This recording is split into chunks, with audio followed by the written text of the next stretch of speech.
2,000 years before testosterone replacement therapy existed, Greek athletes were producing testosterone levels that modern men spend thousands of dollars a year trying to chemically replicate. And they did it without a clinic, without a prescription, without a single thing the modern wellness industry has ever sold.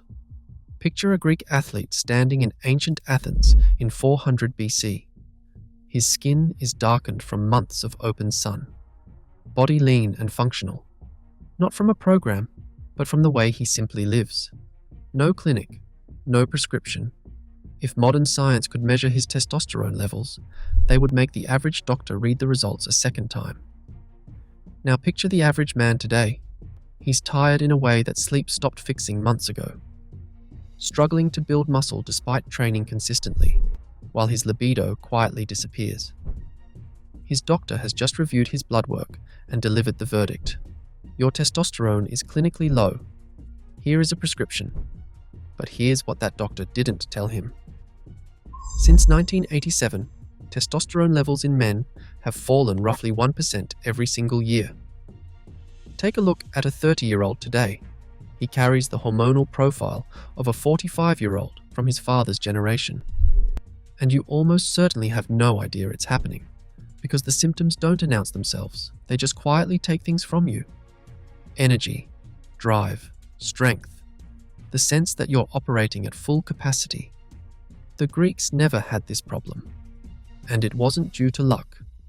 It was 5 specific daily habits. Habits that modern endocrinology has since confirmed are exactly what the male body needs to produce testosterone at full capacity, naturally, permanently, without a single prescription.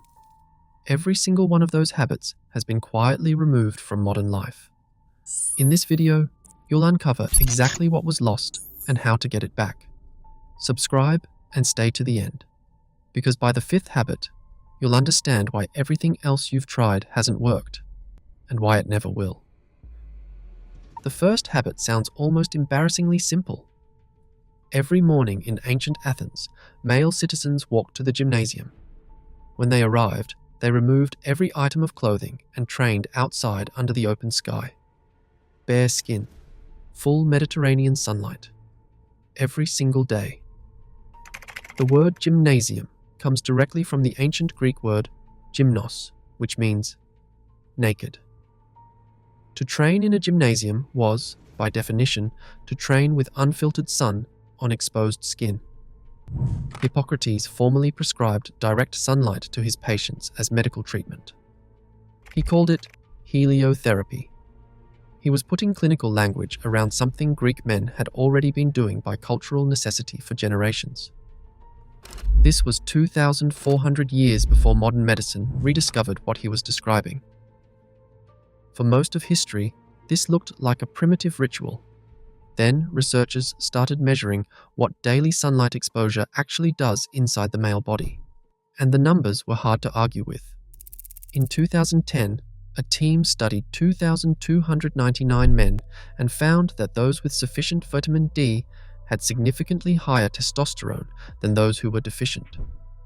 But here is the detail that sealed it. Both peak testosterone and peak vitamin D occurred in the exact same month. August, the month with the most direct sunlight. The mechanism is direct. Vitamin D receptors have since been found inside Leydig cells, the specific cells in your testes responsible for manufacturing testosterone. Vitamin D does not just support the process, it switches the machinery on. A 2024 meta-analysis across 17 separate studies confirmed it.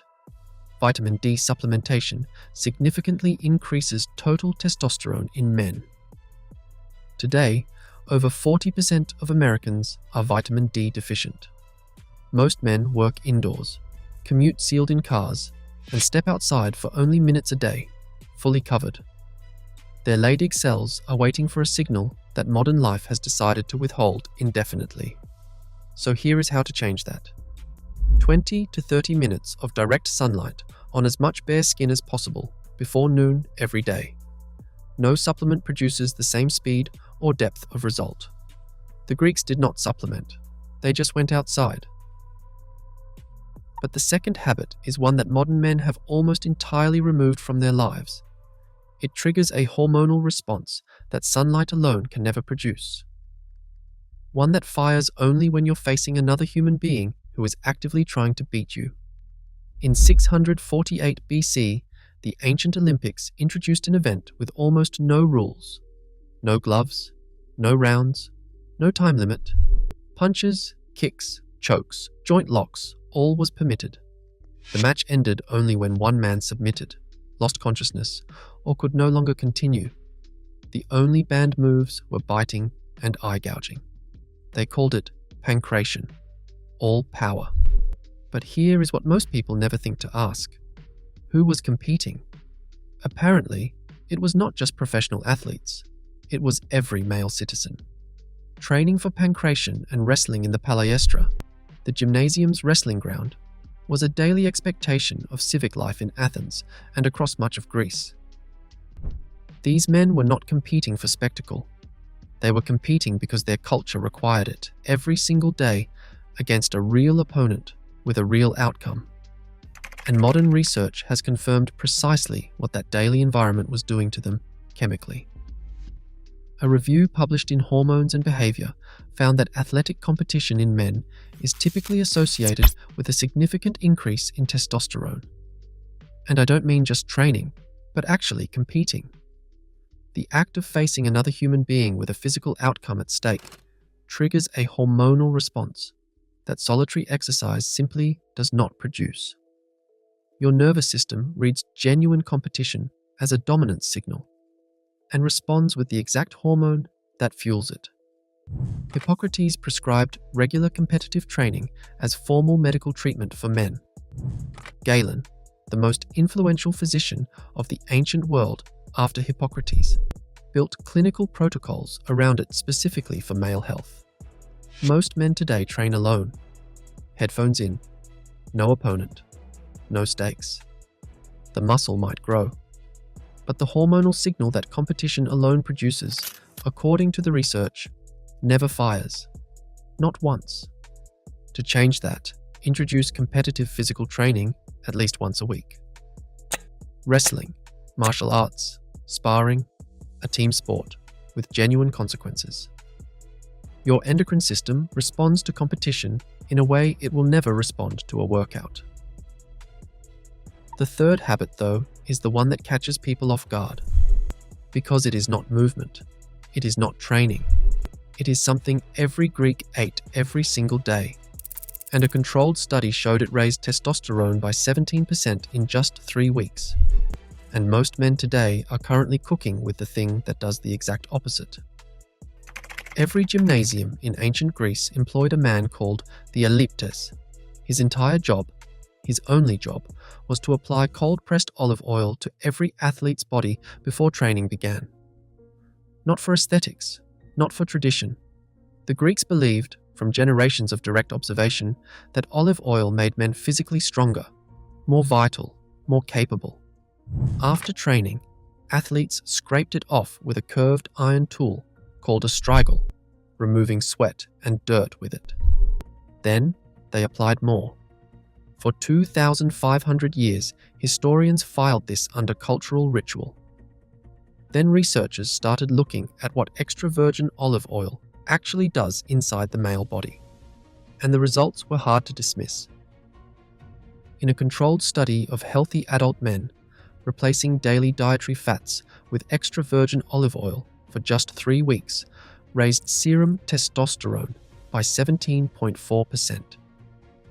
Luteinizing hormone, the signal from the brain that instructs the testes to produce testosterone, rose by 42.6%. Sounds extreme, but a second study on male athletes aged 19 to 22 confirmed the same result.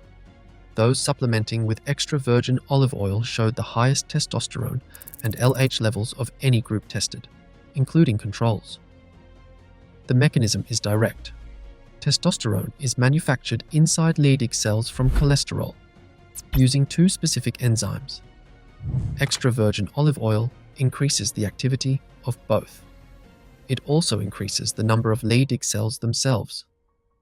The polyphenol oleuropein in olive oil additionally protects those cells from oxidative damage, one of the primary reasons testosterone declines with age.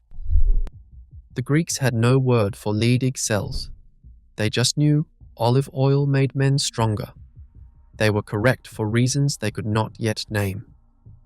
Now look at most men today. They cook with seed oils like soybean, canola, and corn, all high in polyunsaturated fats, linked directly to the oxidative stress that damages the very cells the Greeks were protecting every single day. So the next habit is easy. Swap the oil. It is the simplest change on this list. If you want the complete framework that structures all 5 of these habits into a daily protocol rooted in this kind of evidence, the art of living, like a man builds exactly that. Link is in the description. But habit 4 may be doing more quiet damage to your testosterone than anything you eat or fail to eat. It happens every night. And most men have absolutely no idea it is occurring. Think about last night. How many hours did you actually sleep? In 2011, a team at the University of Chicago published a finding that most men in modern life have simply never encountered and need. They took a group of healthy young men with no pre-existing conditions and no hormonal issues. Then, they restricted their sleep to 5 hours a night for 1 week. 7 days, that was all. By day 7, their daytime testosterone levels had dropped by 10 to 15%. The researchers stated it plainly. This was the hormonal equivalent of aging 10 to 15 years, not gradually, but in 1 week of shortened sleep. Hippocrates listed sleep as one of the 6 essential requirements for maintaining human health, on equal standing with food and water. He studied his patients' sleep patterns and used disruptions as clinical diagnostic signals. A man whose sleep was disturbed was, in his medical framework, a man whose entire biological system was beginning to break down. Aristotle, in his work Historia Animalium, described a natural 2-phase sleeping pattern. Sleep historian Roger Ekirk at Virginia Tech spent decades tracking this and found over 2,000 documented historical references going as far back as ancient Greece. First, sleep at dark, a quiet natural waking. Second, sleep through until dawn, aligned completely to the movement of light. The Greeks did not fight their circadian rhythm. They built their entire daily structure around it. Testosterone production occurs primarily during deep sleep. By going to sleep when it was dark and waking when it was light, they protected that production window every single night, without thinking about it, without tracking it, without a supplement to support it. Today, at least 15% of working adults sleep around 5 hours a night. Every one of them is carrying the testosterone of a man a decade and a half older, not because of their age, but because of what they do after 10 p.m. So the habit is simple. Treat darkness as the biological signal it actually is. Stop exposing your nervous system to bright screens and artificial light after 9 p.m. Your brain cannot tell the difference between blue light from a phone and midday sun. It responds accordingly. Get to bed within an hour of it getting dark. Aim for at least 7 hours and keep the room completely dark. That's it. Now the 5th and final habit is the one that surprises people most. It has nothing to do with sunlight, competition, food, or sleep. And yet, according to a 2010 study published in the journal Hormones and Behavior, without this habit in place, the other 4 are being actively undermined every single night. In your sleep, every evening in ancient Greece, after the gymnasium had closed and the day's work was finished, the men gathered. They did this at a structured time, in a specific setting, following a ritual that Greek male culture had refined over generations. They called it the symposium. It included food, diluted wine, music, and philosophical debate, held among men they trusted, in an environment designed specifically for this purpose. These were not social luxuries. For Greek male citizens, the symposium was as non-negotiable as the gymnasium. And a study published in 2010 revealed, entirely by accident, exactly what this ritual was doing to their testosterone. Researchers introduced what is now called the dual hormone hypothesis.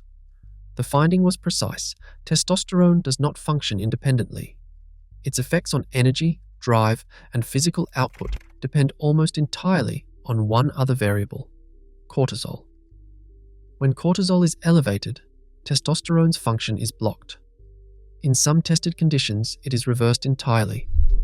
When cortisol is low, testosterone operates without restriction. Cortisol is your stress hormone. Modern men end every single evening inside a machine built to produce cortisol at scale. News feeds cycle through the threats and outrage. Work emails arrive past 10 p.m. Social media is engineered to hold your nervous system at alert for as long as possible. Notification after notification, each one a low-grade threat signal to the brain. They go to bed wired. So even though testosterone is present in the bloodstream, cortisol is blocking the door. The Greeks built a nightly cortisol-clearing ritual into the structure of their civilization without knowing the word cortisol existed. They shared food with people they trusted, which research shows directly lowers cortisol. They listened to music, which multiple studies confirm is one of the most effective cortisol-reducing inputs the brain receives. They engaged in philosophical discussion that produced resolution rather than anxiety. Every single night, they ended the day in a calm, parasympathetic state. Their testosterone went to work on a completely clear road. So the habit is this: no screens, no news, no argument content after 8 p.m. Just real conversation with people you trust, something that occupies your mind without triggering a threat response. Bring cortisol down before you sleep, and give the testosterone you have been building all day the chance to actually do its job. The Greeks did not know what cortisol was. They simply built their evenings as though they understood it completely. And there you have it. 5 habits, no clinic, no needle, no dependency. The Greeks weren't trying to optimize anything. They were simply living inside the conditions their biology was built for. Conditions that modern life has quietly stripped away, one convenience at a time. The testosterone crisis isn't a medical failure, it's an environmental one. You don't have to rebuild ancient Athens. You just have to stop dismantling the biology you were born with. The ancient way exists to recover what was lost. If this changed how you think, you already know what to do.